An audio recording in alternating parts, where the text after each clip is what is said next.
तो दोस्तों हमारा चल रहा था कि लार्जेस्ट एंड स्मॉलेस्ट आइटम, लेकिन एक एग्जांपल हमने ले लिया था, थर्ड वाला एग्जांपल। ठीक है, तो थर्ड वाला एग्जांपल क्या था उसमें? थर्ड वाले एग्जांपल में हमने लिया था कि एक ऑक्सीजन है और हमारा सोडियम है।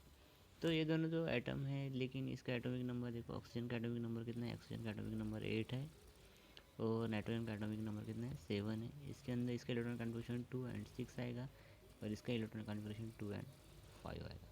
तो हमको सीखना है कि इसको भी 2 ऑर्बिट लगने वाले हैं, इसको भी 2 ऑर्बिट लगने वाले हैं, तो इन दोनों में से बड़ा कौन सा है? तो यही आज हम समझने वाले हैं, यही बेसिक कंसेप्ट है।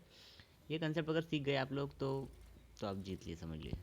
चलो तो ठीक है, तो हम लोग इसका इलेक्ट्रॉनिक कॉन्फ़िगरेशन से मैं आपको समझा था कि एक्चुअली पहचानने का कैसे, वो तो आप तो जल्दी से पहचान लेंगे बाद में लास्ट में, लेकिन फिलहाल हम पहले कंसेप्ट सीख लेते हैं कि ठीक है। देखिए आप यहाँ पे, और यहाँ पे मैंने ड्रॉ कर दिया है, ये अच्छे से कर लेते थोड़ा सा ड्रॉ। ये इसका न्यूक्लियस हो गया, थोड़ा न्यूक्लियस बड़ा निकाल लेता हूँ इस बार। ठीक है, ये हो गया और यहाँ पे ये हो गया। तो ये समझ लीजिए नाइट्रोजन है 7। ठीक है, तो पहले इसमें कितने आएंगे?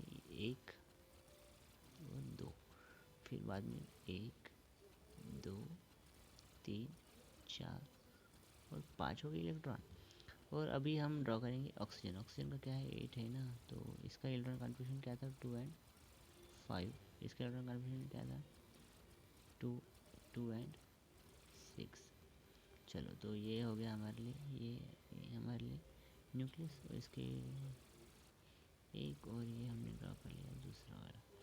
तो इसके अंदर एक इलेक्ट्रॉन, ये दूसरा इलेक्ट्रॉन, 2 हो गए और बाद में 6 निकालें। 1 2 3 4 5 6, इस तरह से ये 6 इलेक्ट्रॉन हो गए। तो ये 2 साइड में 2 हो गए। तो आपको हम देखो, इस यहाँ पे भी ये एक ऑर्बिट हो गया, ये दूसरा ऑर्बिट हो गया, ये एक ऑर्बिट हो गया, दूसरा ऑर्बिट हो गया। अब हम समझेंगे कैसे कि एक्चुअली इन दोनों में से बड़ा है कौन सा। हाँ, तो देखिए, तो सबसे पहले मैं आपको बता देता हूँ कि इसके अंदर प्रोटॉन कितने हैं। आप बताइए मुझे, प्रोटॉन कितने इसके अंदर? इसके अंदर प्रोटॉन कितने हैं न्यूट्रॉन के अंदर, इस एटम के अंदर? तो जितने नंबर आप इलेक्ट्रॉन हैं उतने ही नंबर आप क्या है? प्रोटॉन है। तो 7 क्या है? प्रोटॉन है। ठीक है, तो इलेक्ट्रॉन और प्रोटॉन दोनों सेम हो गए। तो पॉजिटिव चार्ज और नेगेटिव चार्ज दोनों तो सेम हो गए। तो पॉजिटिव चार्ज देखो, ये इलेक्ट्रॉन तो बाहर निकलने वाले नहीं है, इस यहाँ से तो बाहर ऑर्बिट फिलहाल तो जाने वाला नहीं है।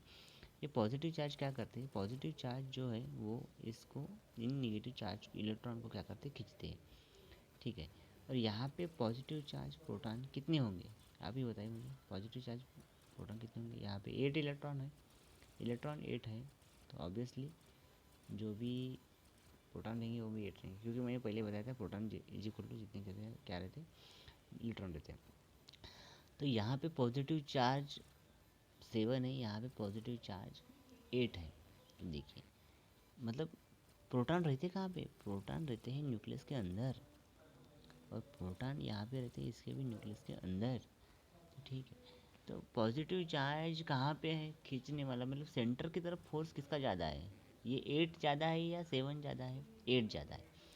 8 सेंटर की तरफ फोर्स ज़्यादा है, तो मतलब इनको इलेक्ट्रॉन को खींचने वाला फोर्स सेंटर की तरफ ज़्यादा है। अगर फोर्स अगर सेंटर से ज़्यादा होगा तो क्या हो जाएगा? ये मतलब कॉन्ट्रैक्ट हो जाएगा ना इलेक्ट्रॉन, ये वाला एटम्स क्या हो जाएगा? ये एटम क्या हो जाएगा? पॉजिटिव फोर्स ज़्यादा होने की वजह से सेंटर की तरफ कॉन्ट्रैक्ट हो जाएगा। किसके कंपैरिजन में? इस नाइट्रोजन के कंपैरिजन में, क्योंकि यहाँ पे पॉजिटिव फोर्स क्या है? ऑर्बिट तो 2 ही है, इन दोनों का साइज़ ऑर्बिट के हिसाब से तो सेम ही दिख रहा है, लेकिन यहाँ पे पॉजिटिव फोर्स, यहाँ पे पॉजिटिव 7 इलेक्ट्रॉन यहाँ पे ज़्यादा खींच रहा है, उससे ज़्यादा पॉजिटिव इलेक्ट्रॉन प्रोटॉन तो यहाँ पे, इसलिए ये ज़्यादा खींच रहा है। चलो, तो कॉन्सेप्ट समझ लेते हैं। देखो 7, ये नाइट्रोजन था, नाइट्रोजन का एटॉमिक नंबर 7 था, तो 2 एंड 5 था। इसके अंदर प्रोटॉन कितने थे? प्रोटॉन कितने थे? 7। इलेक्ट्रॉन कितने थे? 7।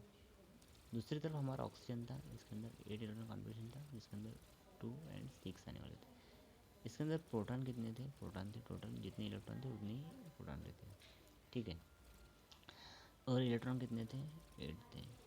तो देखिए, जब ऑर्बिट सेम रहे ना, 1 2 1 2, जब ऑर्बिट सेम रहे तो जिसके अंदर जिसके अंदर इलेक्ट्रॉन ज़्यादा उसका साइज़ छोटा, क्योंकि उसको कांटेक्ट करने वाला, मतलब प्रोटॉन ज़्यादा रहेंगे तो कांटेक्ट करने वाला, तो कांटेक्ट करने वाला फोर्स भी क्या रहेगा? ज़्यादा। तो छोटा कौन है? ऑक्सीजन क्या है, छोटा है।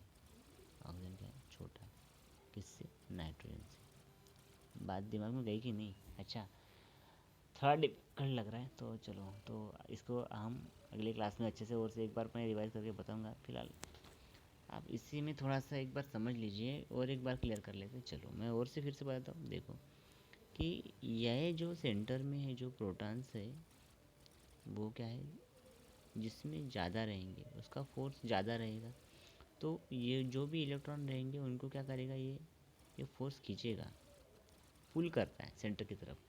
ठीक है, वो न्यूक्लियर फोर्स जिसको हम कहेंगे, तो न्यूक्लियर फोर्स क्या करेगा, उसको खींचेगा, इसको भी खींचेगा, सबको इलेक्ट्रॉन को अपनी तरफ खींच के रखेगा। तो उसका साइज़ क्या हो जाएगा, वो कम हो जाएगा, कॉन्टैक्ट हो जाएगा। अब यहाँ पे देखिए, यहाँ पे अभी अभी दूसरा का निकालेंगे तो ये समझ लो ये लिथियम हमारे लिए, और हम दूसरा निकाल लेते हैं। यहाँ पे हम निकाल लेते हैं बेरिलियम, निकाल लेते हैं बेरिलियम। अगर हमने निकाल लिया तो इसका एटॉमिक नंबर कितना होता है, 4 होता है। ठीक है, अब देखो इसका एटॉमिक नंबर कितना है, 3 है। तो इसका इलेक्ट्रॉन कॉन्फ़िगरेशन क्या आएगा, 2 and 1 आ जाएगा। इसका क्या आएगा, इसका 2 and 2 आ जाएगा, बराबर है। अब यहाँ पे मैं इलेक्ट्रॉन निकाल रहा हूँ, यहाँ पे इलेक्ट्रॉन निकाल रहा हूँ, 2 इलेक्ट्रॉन और कितने बच गए, 2 बच गए। लेकिन मुझे बताइए इस लिथियम और beryllium, hydrogen helium lithium beryllium, इन दोनों में से इसका 3 है, इसका 4 है। इन दोनों में से सबसे छोटा कौन सा है या बड़ा कौन सा है, आप मुझे बताइए बड़ा कौन सा है। बड़ा क्या है, जिसके अंदर इलेक्ट्रॉन कम है। लेकिन कहाँ पे, जिसके लास्ट ऑर्बिट में इलेक्ट्रॉन कम है वो क्या हो जाएगा, बड़ा हो जाएगा। और जिसके लास्ट ऑर्बिट में इलेक्ट्रॉन ज़्यादा है वो क्या हो जाएगा, छोटा हो जाएगा। ठीक है, तो यहाँ पे लिथियम क्या है, बड़ा है। मतलब जिसका एटम एक तरह से ये भी बात ध्यान में रख सकते हैं आप कि जब जब ऑर्बिट सेम है, ऑर्बिट सेम है, orbit same, check check number of electron, क्या करना, check number of electron. Orbits अगर सेम लग रहे तो चेक नंबर ऑफ इलेक्ट्रॉन। ठीक है, तो जैसे अगर मैं कोई भी लिख लूँ, अभी अगर मैंने लिख दिया मैग्नीशियम लिख दिया, समझ लो मैग्नीशियम, और मैंने लिख दिया कौन सा लिख दिया, आप ही बता दीजिए, मैग्नीशियम सिलिकॉन लिख दिया। ठीक है, तो मैग्नीशियम का एटॉमिक नंबर कितना है, 12 है।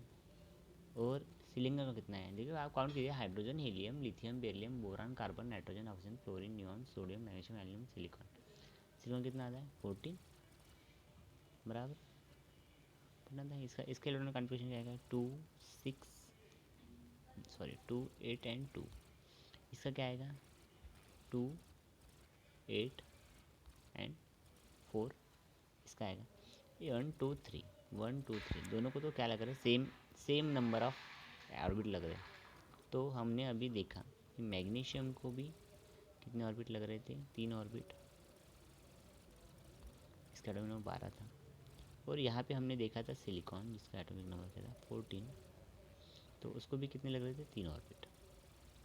तो जिसके अंदर इलेक्ट्रॉन कम रहेंगे वो क्या रहेगा, बड़ा। तो ये देखो मैग्नीशियम, तो ये मैग्नीशियम क्या है, बड़ा है, किससे, सिलिकॉन से। बस हो गया, मतलब इलेक्ट्रॉन कम है तो वो क्या हो जाएगा, बड़ा हो जाएगा। लेकिन ये अपोजिट है, जिसके अंदर इलेक्ट्रॉन ज़्यादा वो छोटा हो जाएगा। ध्यान में आ गई बात अभी आपको, आप ये कंसेप्ट पूरा ध्यान में रखिए और कंसेप्ट क्लियर कर लीजिए। ठीक है, तो ठीक है, यहाँ पे हम रुक जाते हैं। अगले क्लास में फिर से मिलेंगे। Tata bye bye, see you again.